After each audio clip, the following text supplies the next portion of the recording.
Primer de tot, agrair des del Museu Frederic Marès aquesta invitació de l'ICRE en aquest espai que va ser taller de Clarà en el seu moment. La meva xerrada versarà fonamentalment sobre la col·lecció d'escultura, la col·lecció del 19 i 20, em centraré més en l'escultura, perquè sobre Frederic Marès i sobre el museu que va fundar se n'ha parlat molt i se n'ha publicat molt, i quan se'm va fer aquesta proposta vaig pensar que potser seria més enriquidor parlar d'una part que potser és més desconeguda, que és això, la col·lecció del 19 i 20. És una part menys coneguda, atès que el Gran Gruix es troba a reserves. Potser sou del grup, alguns l'haureu visitat, suposo, el museu, no sé si és precisament del grup aquest que veu venir ara comenta el Jorge fa 6 mesos, però segur que molts hi heu anat, i el que és només una sala que ja veurem la que està dedicada en aquest període. Tota la resta està a reserves, d'acord? Per això he trobat que quan se'm va proposar aquesta xerrada vaig pensar que potser seria més interessant per un grup com vosaltres que és coneixedor de la matèria, potser seria més interessant això i més enriquidor per uns assistents com vosaltres, d'acord? Aleshores, a més, també coincideix amb el fet que aquesta tardor presentarem el que és el catàleg. El Museu Marès té tot de catàlegs raonats, de medieval, així fins a arribar. Faltava aquest catàleg, el del 19 i 20, i aleshores s'està treballant amb ell els últims 10 anys, però ara aquesta tardor esteu tots convidats a la presentació que farem. Encara no hi ha data, però si voleu venir ja esteu convidats. Aleshores, en aquest catàleg hi han col·laborat Cristina Rodríguez Samaniego, que justament és vocal de la vostra associació, si no erro o si no he canviat pel poc, em sembla que ell m'ho ha confirmat ara, el Jorge. A l'apartat d'escultura, el de pintura Esther Alsina, que és també de la UB, i medalles, a l'apartat de medalla, amb l'Albert Estrada, que és del gabinet de numismàtica, que està situat al Manar. Aleshores, cal destacar que la col·lecció d'aquest període que tractaré no té la riquesa que té la col·lecció que aniria des de món antic, la primera sala que seria, hi va haver una prèvia de món antic, i tot el que aniria de medieval, renaixement, barroc. No té aquesta riquesa, no la té, però en canvi l'he volgut, ja dic, parlar no només per la seva singularitat, pel seu component de novetat, que comentava, sinó per la singularitat que té. És molt diversa i ja ho anireu veient. Volia ressaltar aquesta diversitat i singularitat. Aleshores, aquesta col·lecció es va anar forjant per el que anava col·leccionant Frederic Marès, més tota una sèrie de donacions que es van fer durant, en vida d'ell i posteriorment. Aleshores, faré 4 pinzellades sobre la seva biografia, sobre l'origen del museu, una mica en mostraré 4 obres d'ell, perquè no volia deixar de mostrar alguna coseta de Marès, tot i que són de les més conegudes, segur que ja les heu vistes, però no volia deixar. El que sí que deixaré de banda de manera plenament conscient de fer-ho és l'obra de Marès en profunditat, i després el que és el gabinet del col·leccionista, que com sabeu alguns és a la planta de dalt, que és tot el que són una sèrie d'objectes que són testimoni de la vida quotidiana, sobretot del segle XIX. És molt interessant, però no seria com si donaria per una altra xerrada. I després ja entraríem amb la part que dona títol a la xerrada. Aleshores, Frederic Marès, sabeu que va tenir una vida molt longeva, va viure això, prop dels 100 anys, del 1893 al 1991. El gust pel col·leccionisme li ve del seu pare, Pere Marès i Oriol, que l'introdueix en el món del col·leccionisme. Hi ha allò que segur que alguns heu sentit dir, que de molt petit col·leccionava ja cromos o els paperets de xocolata, que eren molt bonics, amb els dibuixos o estampes, perquè, clar, el seu pare era oficial de duanes, era funcionari de duanes de Portbou, i llavors, clar, aquesta frontera tenia molt contacte amb col·leccionistes i el món del col·leccionisme i gent del món de l'art d'Europa. Aleshores, això és un món que ja viu des de petit. L'any 1903 es trasllada a Barcelona i el pare, bibliòfil, munta una botiga d'antic, una llibreria amb gravats, llibre antic, etc., que la regenta durant un temps, però després ja tanca. I aleshores ell va estudiar llotja fins al 1913, va guanyar diverses beques que el van permetre anar a Europa i allà és on va entrar en contacte amb el món artístic i del col·leccionisme internacional. Al retorn a Catalunya treballa al taller d'Eusebi Arnau i després ja munta el seu propi estudi. La seva carrera la inicia poc abans dels anys 20 i aviat comença ja a tenir encàrrecs, sobretot en escultura monumental civil i medalla commemorativa. També és un camp en el que rep força encàrrecs. Aleshores, ja sabeu, també era acadèmic, va ser acadèmic de la Real Acadèmia de Belles Arts de Sant Jordi i de la Real Acadèmia de San Fernando. I també va tenir tota una sèrie de càrrecs oficials dins del món de l'art. Per tant, ja podeu anar veient que és una persona que estava imbricada bastant amb tot. O sigui, quan algú es pregunta una mica, ostres, com és Camarès, sent una persona d'un origen normal, un pare que es dedicava a això, però no era una persona que molt col·leccionista, ve d'una família ja amb una capacitat econòmica. Doncs és el fet aquest, que una mica el que ell deia que anava de fer escultura per també comprar escultura, però ho podia fer perquè estava en contacte amb tot aquest món ja de l'art. Després ja veurem la seva vessant docent. Llavors, a través del món de la docència, de tots els seus càrrecs que tenia oficials, el món acadèmic, de l'acadèmia, doncs va aconseguir tenir, i la seva capacitat, que comentaré també, de convenciment i de persuasió, que el feia bastant especial. Tal com he comentat, no parlaré dels objectes del gabinet ni de l'obra escultòrica de Marès, però no volia deixar de fer una pinzellada d'ensenyar-vos 4 obres d'ell que veureu, qui vulgui, ja haureu vist, en l'estudi biblioteca que tenim al museu, en la segona planta. Ell l'any 1988 va donar la seva obra al museu, abans de morir, mor el 91, doncs el 88 dona l'obra, i el 96 s'obre aquesta sala, amb obra d'ell.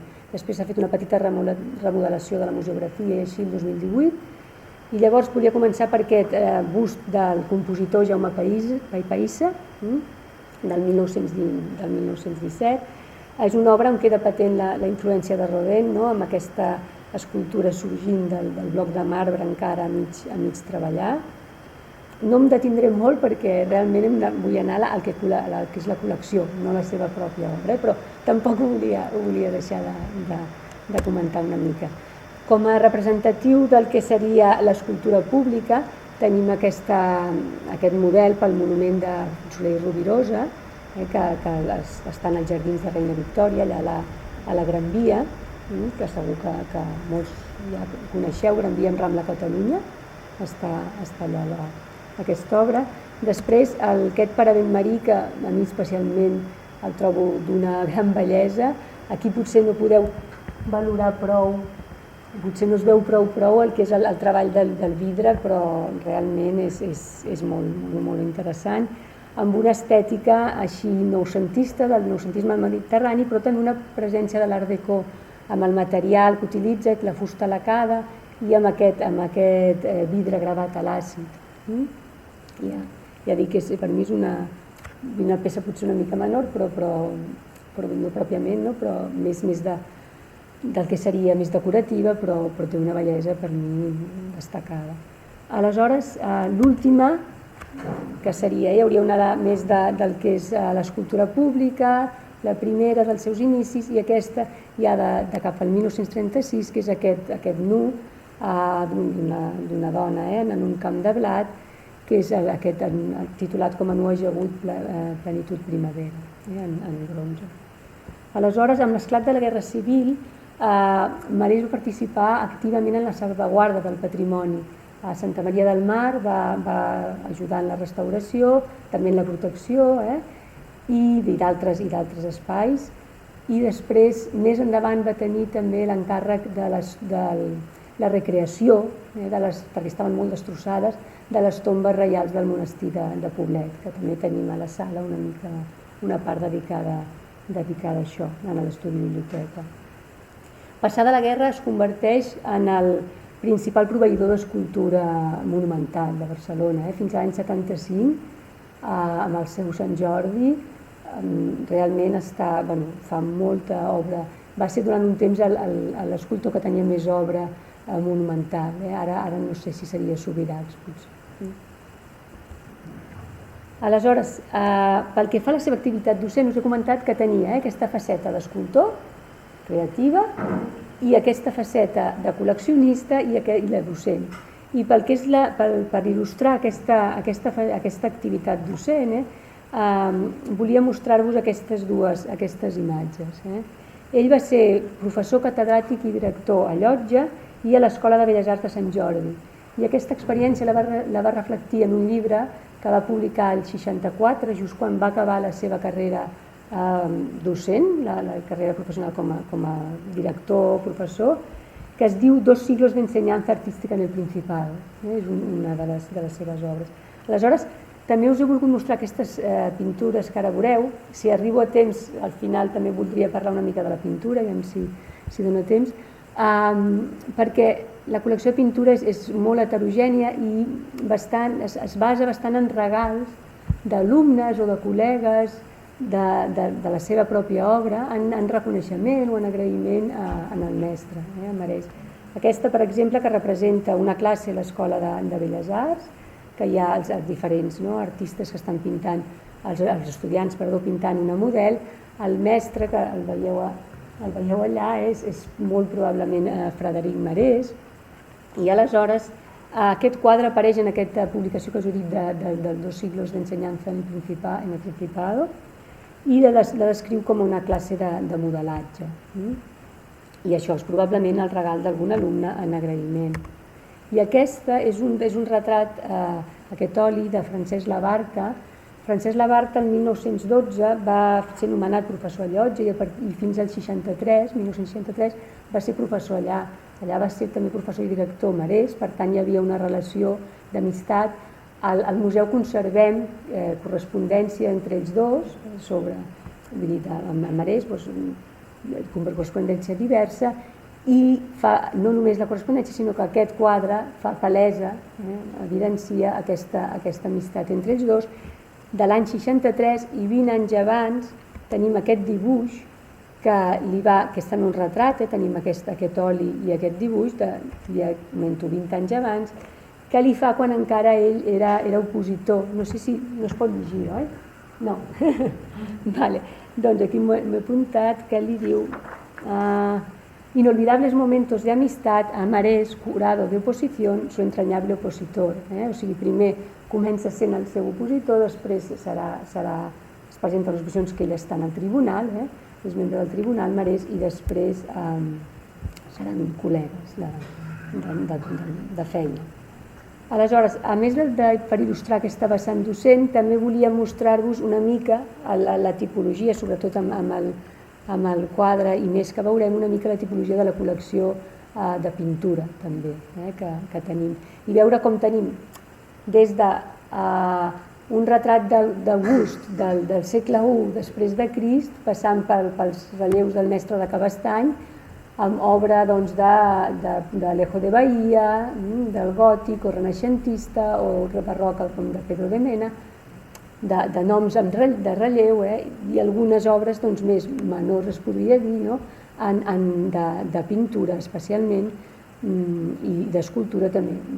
Però vull dir, jo per això no considero que desmereixi coincidíssim, i al ser més desconeguda he trobat que podia ser interessant. Com a col·leccionista va ser un col·leccionista perseverant que va plegar a la seva llarga vida milers d'objectes i d'obres d'art. Aquesta faceta sobresurt de la seva carrera d'escultor i de professor. sobresurt d'aquesta faceta, tot i que, com hem vist, la seva aportació també va ser important en aquests dos àmbits.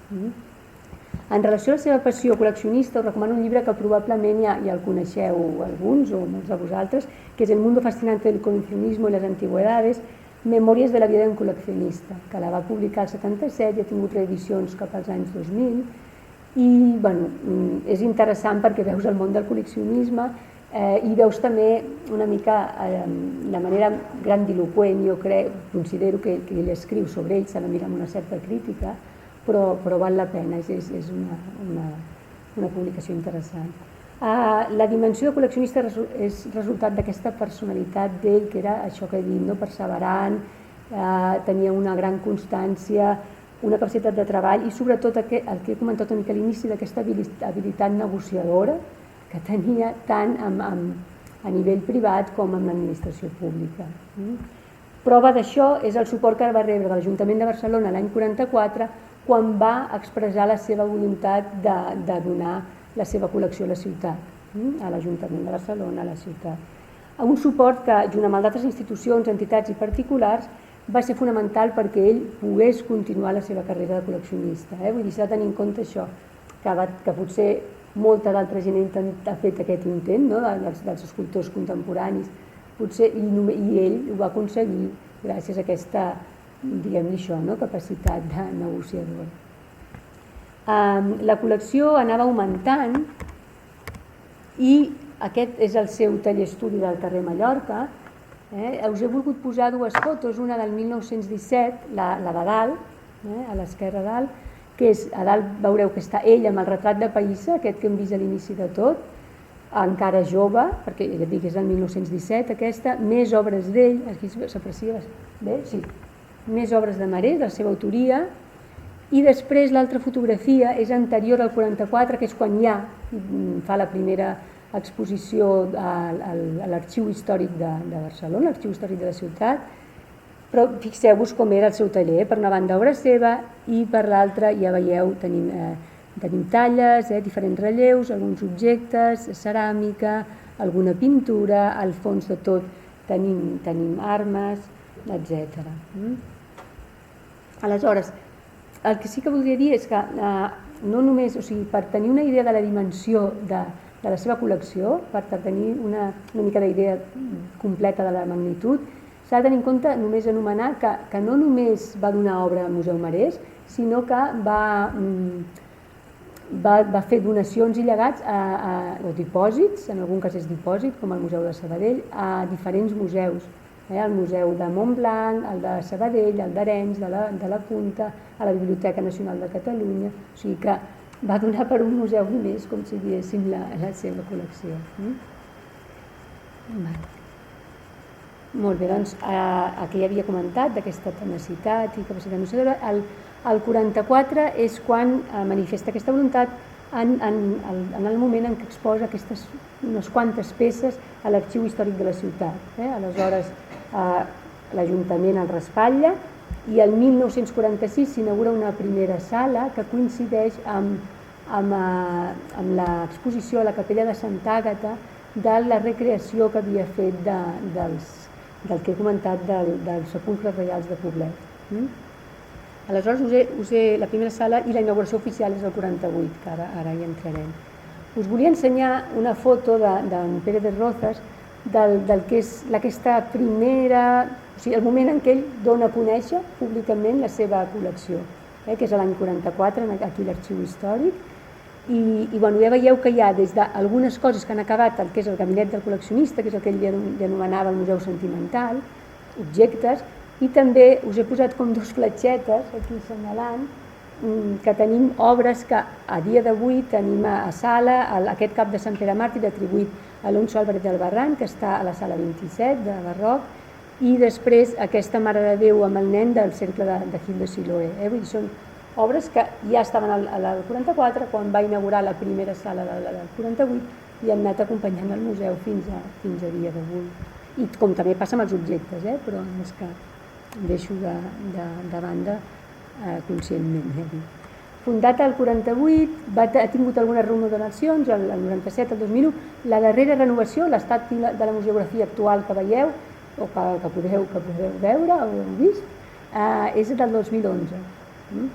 Aleshores, ja dic, a l'estudi biblioteca es va fer alguna coseta el 2018 i ara hi ha la intenció, quasi segur que ho acabarem fent, ja estem iniciant de que les cartel·les estan només en català, de posar-les en català, català, castellà i anglès, i també posar alguns textos més d'àmbit i subàmbit, explicatius, perquè potser manca, que hi hagi una mica més de text, perquè és un museu molt gran que la gent quan diu ostres, jo el miraria en 2 dies o així perquè no dones abast, a més tots tenim un límit físic i inclús mental de cansament per visitar, però posarem textos per això, per visites diverses que es puguin anar fent.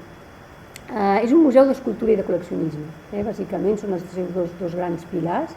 Aleshores té 3 grans seccions, que és la d'escultura, la del gabinet de col·leccionista, una mica ja ho he avançat, això, que té més de 50.000 objectes, que és el que és la sala, tot el que és la planta segona i la sala de diversions de la tercera, i l'obra escultòrica de Marès, que està a l'estudi de la biblioteca. L'escultura seria la planta 0, la menys 1, amb l'arquitectura de pedra, i la primera planta, que és amb la que em centraré. Ja et dic, dins de la secció d'escultura, ja us dic, amb la que és 19 i 20. Aleshores, aquest fons d'escultura del 19 i 20, tal com us comentava abans, el que aniria el que agafaria a l'època medieval i el que és Renaixement i Barroc és notablement ric, tant en procedències, la castellana, anglesa, italiana, flamenca, com en autories. Tots aquests autors que us he comentat, de Berruguete, Ordóñez, Mena, Juan de Juni, Manuel Álvarez, Lucete, o sigui, són artistes de renom. Seria comparable al Museu Nacional d'Escultura de Valladolid, el que seria els continguts, però en canvi aquestes col·leccions, torno a remarcar, s'anyeixen principalment a Catalunya i serien, per dir, d'una riquesa menor, per entendre'ns. El fons d'escultura està format per obres procedents tant de la col·lecció particular d'ell, que va anar plegant originàriament, com també totes un gran gruix que es van anar afegint posteriorment amb donacions. I alguna compra molt puntual, us nomenaré una, que és una obra de Solà, i poqueta cosa més, unes arres matrimonials. La política d'adquisicions és bastant restringida, es limita a obra de Marès, que això sí que estem obligats, si hi ha alguna interessant de Marès, a adquirir-ho, o fins i tot en donació, vull dir, acceptar donacions, o algun buit dins del discurs o de cronologia, però això sí que són peces ja medievals, barroques, que no apareixen gaire en el mercat, i si apareixen potser no són assequibles econòmicament.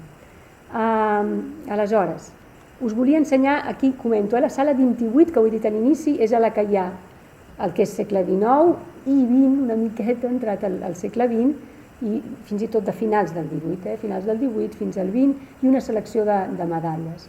Pintura no n'hi ha, només hi ha a la sala d'aquests segles, estic parlant, només n'hi ha alguna al gabinet del col·leccionista, a la sala femenina.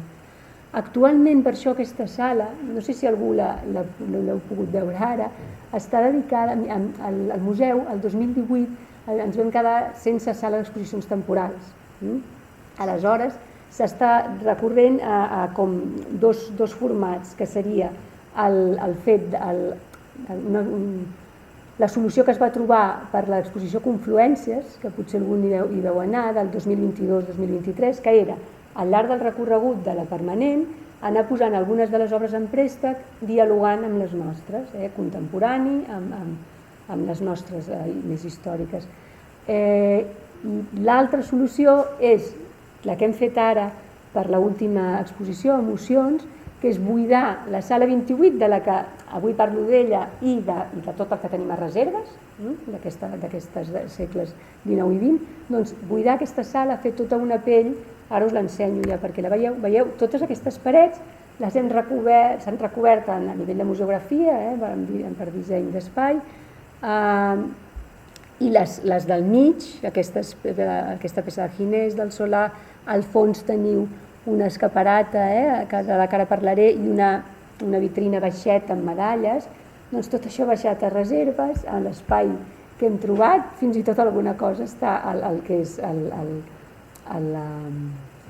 la taller de restauració, hem hagut d'encabir-hi alguna cosa, però bueno, són recursos que s'han de dur a terme, no? I aquí és on farem també la propera temporal, que serà aquest novembre i estarà vinculada al que és el barroc, a la nostra col·lecció al barroc, amb algunes obres que també demanarem en préstec. Aleshores, aquesta col·lecció la formen alguns referents de l'escultura de l'època, com són Ramon Amadeu, Campeny, Antoni Solà, Germans Vallmitjana, ara anirem entrant a Eusebi Arnau, Llimona, etc. On anirem veient algunes de les peces.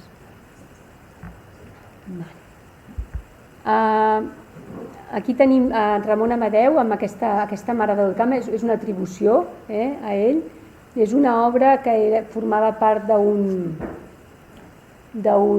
oratori particular, i fixeu-vos que baix posa llegat a Bel i Bolbena perquè hi ha algunes peces que són arran de llegats o de donacions. Hi ha dos grans, en vida de Marès va haver dos grans, aquest llegat de Bolbena amb aquesta Mare de Carme i algunes figures de pessebre de Ramon Amadeu i alguna altra escultura, i després una donació de Pere Casas Abarca amb la intervenció d'Amics dels Museus, que va donar la Diana, Fígaro i la Musa que veurem de Vallmitjana, Venanci Vallmitjana. I també atribuïda a Ramon Amadeu, aquesta és l'escaparata que heu vist del fons de la sala, aquesta Verge dels Desemparats amb els dos infants, que va ser un llegat també d'aquestes dues, les últimes propietàries, les senyores Figuerola Codorniu.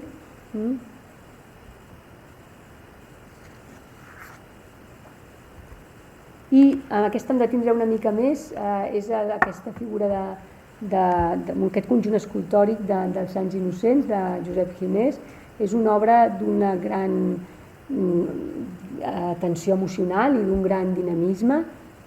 Fixeu-vos a la figura central que està tractant d'ofegar el nadó, les dones estan desesperadament intentant salvar-lo, té la mà així aixecada i veieu que sembla empunyava una arma que ara ja està desapareguda. Vull destacar sobretot aquesta intensitat expressiva, la torsió dels cossos, etc. Era pensada per mostrar-se en grup, junt amb altres 47 peces sobre la matança dels innocents d'Herodes. Anava amb 47 peces més dins d'un encàrrec que li van fer Ginés a Carles III, pel seu fill, Carles IV, quan encara era príncep d'Astúries, d'un pessebre de gairebé 6.000 peces, en les que hi havia 47 que eren sobre el tema aquest de la matança dels innocents. El grup ens va arribar dispersat i reduït i gran part es conserva al Museu de la Real Acadèmia de Sant Fernando. Ara vull mostrar-vos tres relleus que són de tres grans representants del neoclassicisme, Teodor Mur, Antoni Solà i Damià Campeny. El de Mur i el de Solà són els relleus amb els que es van presentar a la Junta de Comerç. La Junta de Comerç en aquella època donava, eren pensionats, que es deia, donaven la pensió per poder anar a treballar a Itàlia amb els artistes de l'època, i aquest és amb el que es va presentar Teodor Mur, aquesta escena que veieu de la mitologia grega, aquesta escena tràgica, que és quan Níobe estan disparant a dalt, no tenim Apol·lo i Diana disparant en els seus fills i està desesperadament intentant implorar que no matin a les seves filles de manera en va, perquè acabaran morint tots els seus descendents. El personatge central el més dramàtic està al centre, això seria una composició més clàssica. En canvi aquí Solà, si us fixeu que també està representant aquesta escena, un episodi de l'Eneida de Virgili, fixeu-vos que ja els personatges principals estan als laterals, ja fa una cosa novedosa, o almenys s'allunya del més habitual, que és que al centre tenim amb un relleu més baix el que són els morts, les ombres dels morts que estan esperant per creuar el riu, el personatge aquest és Caron, i aquí són els morts que han de creuar el riu, i aquí tenim Enees i la Sibila de Cumes que voldrien passar, doncs aquest passatge de l'Eneida de Virgili. Aquesta és una altra obra de Solà, és la que us he comentat que és l'única quasi que es compra. No sabia l'existència d'aquesta peça i es va saber que subhastava a Madrid el 2009. Aleshores va coincidir amb l'exposició justament de la bellesa ideal Antoni Solà, que es feia al museu, i anava tot rodat, com si diguéssim, es va comprar i va poder formar part de la mostra. És una obra d'una gran qualitat. Fixeu-vos que és un tema neoclàssic en ell mateix, els nens vestits a la manera grega com era propi de l'Europa del moment, estan jugant amb aquesta papallona. La papallona, que és un símbol sempre des del classicisme de l'ànima, que vola, que desapareix del cos, fa pensar que pogués ser el retrat de dos nens, dos infants morts. Era un encàrrec que li van fer a Solà la família del comte de Mallorca per tenir-la en el seu pati de Madrid, en el pati de la seva residència, avui ja no existeix. I aquesta família, la família Mallorca, era una família aristòcrata emparentada amb nobles tant italians com espanyols. Llavors Solà, que perdoneu que no us ho he presentat abans, el fet que ell va a Itàlia a fer la beca com els altres, aquest pensionat, però ja s'hi queda, farà tota la seva carrera a Itàlia i arriba fins i tot a ser president de l'Acadèmia de Sant Luca, que només ho va ser ell i Thorvaldsen, presidents de l'Acadèmia de Sant Luca, i que fa una carrera molt exitosa. Llavors és molt probable que amb les amistats, les relacions que tenien allà a Itàlia, la família Mallorca encarregués a Solà, Antoni Solà, aquesta obra en un moment de molt reconeixement d'ell, tenia molts encàrrecs. I aquesta és amb la que Campeny, aquest relleu, no és que es presenti per obtenir la pensió, sinó que dona crèdits de la seva feina, perquè va estar a punt una mica de perdre la pensió perquè no havia enviat la seva obra per una mica acreditar l'aprenentatge que estava fent. Llavors va enviar aquesta, la va fer el 1800, cap al 1801. Llavors aquest seria o un motlle del moment, aquesta escaiola, o el mateix que va enviar a Campeny el 1801. Que veig que vaig una mica malament. Ha de ser un ordre, no, això? Dels germans Vallmitjana va arribar a tenir unes 40 escultures Marès. Ell no era molt curós en les fonts d'ingrés, en saber ben bé d'on provenien. Llavors, d'aquestes 40 dels Vallmitjana, de Gapit i Venanci Vallmitjana, només sabem les 3 de Pere Casas Abarca, realment quina era la seva procedència. Els germans Vallmitjana van realment representar una renovació en l'escultura amb formats nous com és aquest Crist jacent. Aquest és una de les 3 terracotes que tenim al museu, més una escaiola que també tenim de Gapit Vallmitjana, que eren els models pel Crist jacent en mida ja natural, de format natural, que hi ha al Museu del Prado, en marbre. Serien els models. I es veu, el que tenen de diferent és el treball, com treballa la draperia, com va, i és interessant veure tota la feina que va fent fins a aconseguir el model final a través d'aquests. També hi ha un altre, també conservem un altre de Venanci Vallmitjana, un altre Crist jacent també en terracota. Aleshores, en aquest període també l'escultura envaeix monuments, tant edificis públics, civils i religiosos, i volia mostrar-vos també, pel que fa a la vessant religiosa, el que són les figures de l'apostolat per la catedral de Barcelona, la façana de Barcelona. Hi ha molts apòstols que són de Gapit Vallmitjana. Nosaltres tenim alguns dels models dels diferents apòstols, ara he posat Sant Simó, on tenim una bona qualitat, ja dic fins a 40, en general, dels Vallmitjana, i després també per la basílica, també un apostolat per a la basílica de Montserrat. i obres ja d'edificis civils, com és aquesta, això és la terracota, el model per la Musa de la Música que es va crear pel Gran Teatre del Liceu, que està a l'escala que dona accés al Saló dels Miralls. En aquella escala hi ha la que seria l'obra definitiva en marbre, i veiem aquesta musa, les 9 muses de la mitologia grega, amb aquesta mirada així amb els ulls tancats, una mica absorta amb els seus cants i amb una lira a la mà, de la qual em falta un tros, com podeu observar.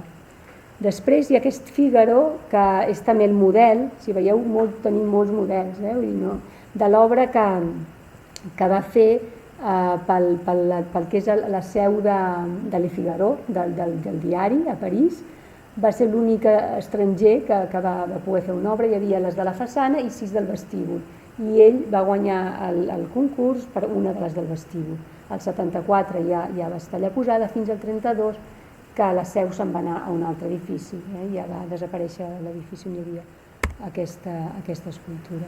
I després, aquesta segur que la coneixereu molt, és la Diana Caçadora en repòs, que està allà a Gran Via amb Roger de Llúria, que ell primer va fer, o sigui, això és el model, després, el 1898, per l'exposició de Belles Arts i Indústries Artístiques de Barcelona, va fer un projecte amb escaiola per una font monumental que era tota l'estructura, amb la part de baix molt més ornamentada que la que veieu avui, que, si no recordeu, són 4 petxines, i tenia molta més ornamentació en aquell projecte, però la definitiva és aquesta que tenim, i la part de dalt sí que és molt més, té moltes més semblances, moltes més concomitàncies.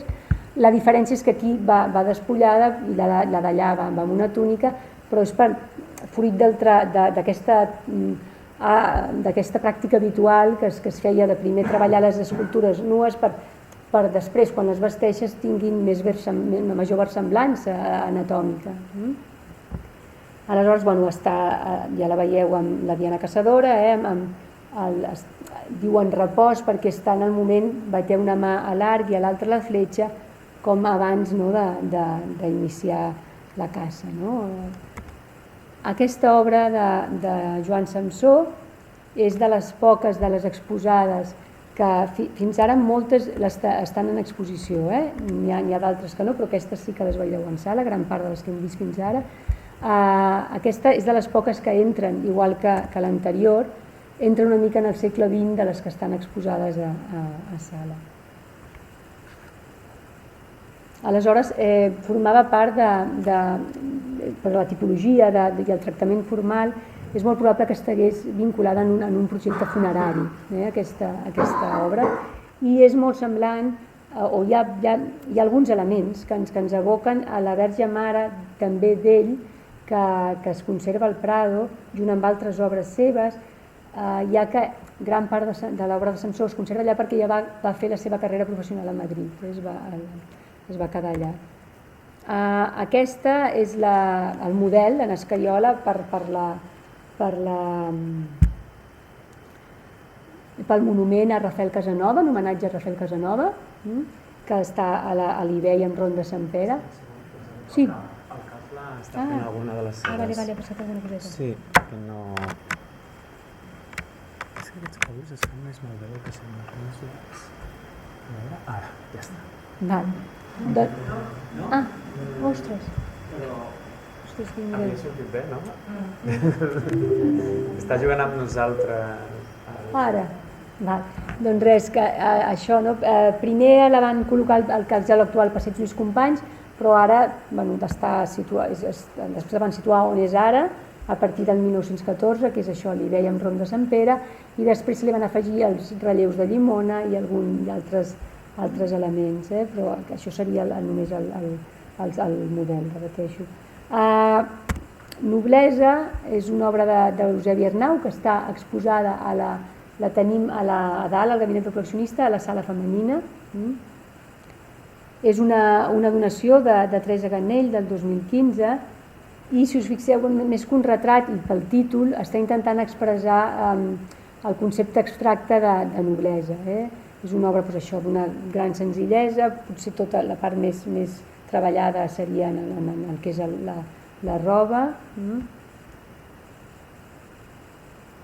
I va ser exposada a la Sala Parés un any després, el 93, i té coincidències amb una altra obra d'ella, d'Eusebi Arnau, que es conserva al Mnac, la Bust de Matrona representant Barcelona.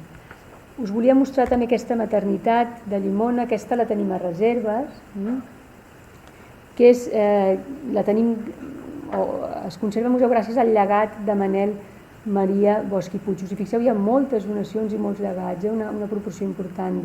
Per això també és tan diversa, enteneu, tan heterogènia, perquè no és fruit de la voluntat de crear una col·lecció per part de Marès, sinó que és més fruit del que ell una mica va anar... O sigui, per exemple, la Vall de Mitjana sí que és més intencionat, perquè prové més d'ell, però moltes d'aquestes ja un cop mort, o donades, sobretot les donades un cop va morir Marès, és això, són bastant heterogènies, perquè no és d'una manera intencionada de formar una col·lecció d'escultura d'aquests segles. Del que són els escultors del segon noucentisme, destaquen, és d'uns dels que tenim més obra, 14 escultures i relleus de Rafael Solanic, que els va donar la seva filla, Roser Solanic, el 2002, i presenta motius propis del noucentisme, com aquesta dona del paner o aquest relleu de la família feliç. I aquest altre relleu, que això seria l'escaiola, que seria el model del bronze, que anava a les galeries Cira, que estaven al carrer Diputació fins a la Guerra Civil, després van anar a sota de la Casa Batlló, fins a l'any 86. Doncs les galeries d'art Cira van encarregar el 33 a Solanic un relleu que era en bronze i era per la façana de les galeries. Aleshores, del que és l'escultura figurativa catalana ja de segona meitat del segle XX, us volia mostrar aquesta obra d'una de les poques dones que hi ha, que és Rosa Martínez Brau, i hi ha també de Concepció Vélez, alguna obra, són les dues de les que tenim dins la col·lecció. Rosa Martínez Brau, excepcionalment, les obres d'ella estan exposades, perquè ja d'entrat al segle XX hi ha aquestes que hem vist de Vallmitjana i la de Samsó, de molt a l'inici del XX, però ja d'entrat al segle XX és l'excepció que tindríem, que està també a la sala femenina, perquè és un encàrrec que li fa fer als anys 50 el mateix Marès, sembla bastant plausible, bastant segur, que li va fer ell l'encàrrec expressament d'aquestes figures femenines. Era deixeble d'ell i li va fer, aquí us he posat n'hi ha, em sembla que són 6, si no erro, una terracota i una escaiola, amb el paraigües que és de coure. I aquestes les tenim això a la sala femenina. I també volia posar dos exemples d'això que heu vist, moltes escaioles, moltes terracotes, vull dir que una part important d'aquesta col·lecció són obres sense signar, obres amb materials d'inici, senzills, però que no per això desmereixen l'obra, sinó que li donen el valor que les ha conservat els seus autors, com a, vosaltres que us hi dediqueu, com a prova de la seva feina, del seu treball.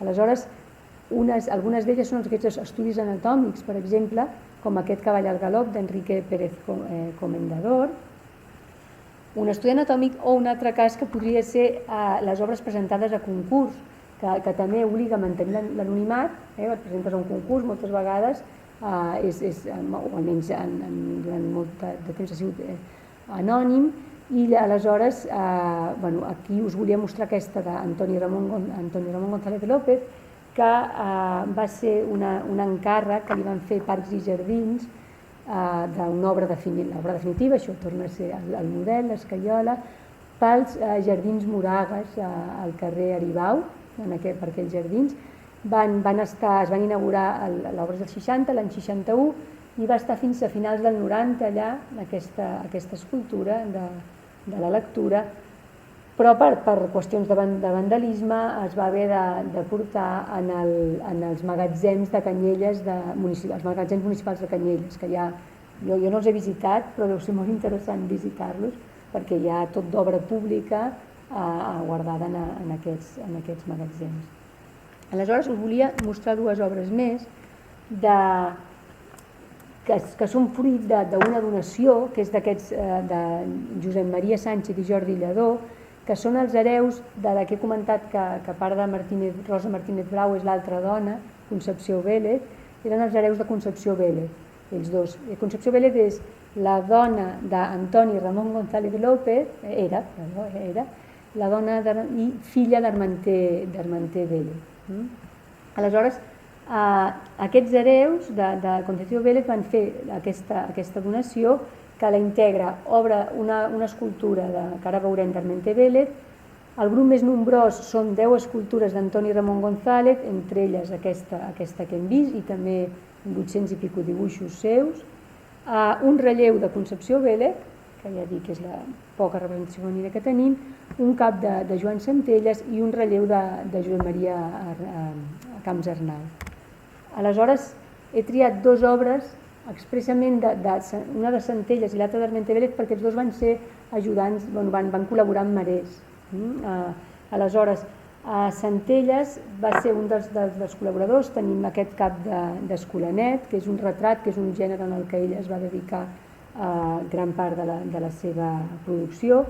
A banda de la seva pròpia obra, ell també estava especialitzat en el trasllat del model a material definitiu, i ho havia fet per Clarà, justament, per Llimona, i també pel mateix Marès. Aleshores havien treballat junts, ho havia fet pel monument de Soler Rubirosa i pel de Francesc Layret, i tenim forma part d'aquest grup, perquè hi havia aquest vincle amb Marès, ja dic, a través de Concepció Vélez. I d'Armanter Vélez, del pare de Concepció Vélez, he volgut acabar amb aquesta perquè justament m'ha fet que lligaria la cronologia de la que he volgut parlar amb el que és el més conegut del Museu Marès, que seria això, segles XIV, XV, XVI, XI a XIX, fonamentalment, seria la talla policromada de l'11 al XIX, també en aquest cas un alabastre, però és una obra de mitjans del segle XX d'Armanter Vélez, que segur que té com a referència de ben segur aquesta altra obra atribuïda a Berenguer Ferrén de Manresa, aquest alabastre de mitjans del XIV, perquè és ben probable dir que fos servís d'inspiració a Vélez, perquè era col·laborador de Marès també, tant restaurant, en treballs de restauració, com en això, com en aquesta tasca del trasllat del model al material definitiu. I justament per la documentació que tenim en el museu, sabem que ell havia restaurat peces dels 14, 15, 16, per tant coneixia bé una obra com aquesta. La iconografia del nen Jesús així com coronant, posant la Verge, és poc habitual dins de la iconografia mariana. És un recurs que justament apareix precisament en aquesta obra que també conservem al museu, i d'aquí creiem que va ser la seva referència. Aleshores, en conclusió, aquesta col·lecció del 19-20 del museu forma una col·lecció diversa i heterogènia. I per què? Doncs per això, perquè per una banda és fruit dels gustos personals de Marès i del seu coneixement de l'escultura, però per una altra per tota una sèrie de donacions diverses que han anat arribant al museu, i per això és així d'heterogènia. No sé si em dóna temps de fer una mica la pintura, o us faig una passada molt ràpida. 5 minuts, val. Doncs res, el fons de pintura fonamentalment són retrat, el gènere que predomina, retrats que tenim a la sala femenina, alguns d'ells, del segle XIX. Tenim aquests dos de Francesc Vilarrasa, justament també del llegat de Beli Bulbena, d'aquest matrimoni, o de Martí Gras, el mateix Beli Bulbena i la seva mare, Maria Lluïsa Estrany. Una mica ràpid. Dels retrats, si recordeu, ja, a veure, perquè es fa molt, teníem ara és un déjà vu, aquest de Francesc Labarta, i molts d'altres. Excuseu el mareig. I, per exemple, un altre, aquest està a l'estudi biblioteca, el tenim exposat, de Félix Rebello del Toro. Félix Rebello del Toro provenia, és de Madrid, és madrileny, però va venir a Barcelona, l'any 56, va obtindre una càtedra a l'Escola de Belles Arts, on Marès justament era director, i tenim correspondència a la conservada al Centre de Documentació i Recerca d'ells dos. D'aquí aquest quadre. La pintura, ja he comentat una mica a l'inici que això, més que no pas fruit d'una selecció que fes Marès, és més el resultat de donacions, de regals, de col·legues, de treball o d'alumnes, etc. Per això, ja dic, repeteixo, diversitat i singularitat i heterogeneïtat és el que potser he anat dient més, però és que es pot aplicar a tot, tant a escultura, a pintura com medalles.